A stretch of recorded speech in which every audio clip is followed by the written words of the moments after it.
The natural logarithmic function is the function defined by f of x equals log base e of x equals the natural log of x. So all we really are talking about here is that instead of having log base 10 or log base 5, we're using that specific e as the base of the logarithm. And so in our calculator support video, you can click in to watch how we get these answers. But I'm just going to fill in the answers here so that you can check yourself as you go if you already know how to do these. And there's a specific button that just says LN, and it's the one that's right next to the E. So it should not be hard to find if you just kind of poke around on your calculator for a second. And this one is not going to work because it's not in the domain. So you're going to get an error message when you try this guy. And if we do natural log of 2 plus root 3, then we get approximately 1.317.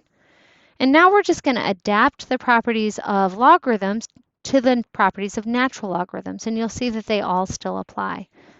So when the argument is 1, it's still going to equal to 0. When the base of the logarithm and the argument match, it's 1. When the base and argument match and it's to the power x, it's x. And the one-to-one property continues to apply. And just as the little, filling in the blanks here, it's because we remember that natural log of 1 is equal to log base e of 1. And so that asks the question, e to this power is equal to 1. So the answer is 0.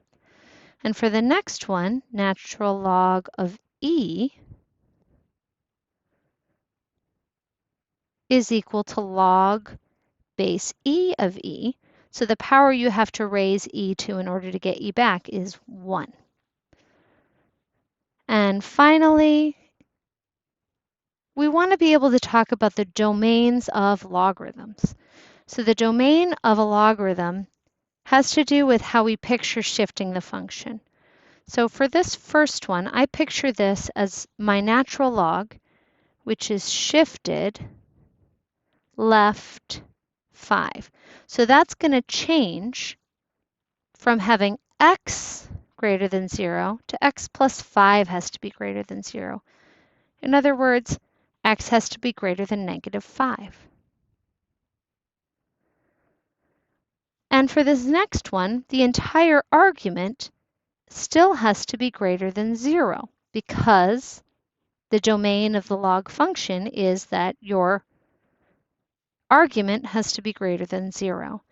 So if I solve this, I get, and remember when I divide by -2, I reverse the inequality symbol. So this changes it quite a lot to all the numbers that are less than 3/2. And finally, I have that x squared has to be greater than 0, which is going to be true for all but x equals 0. So that leads me to this domain. And that is it for section 3.2.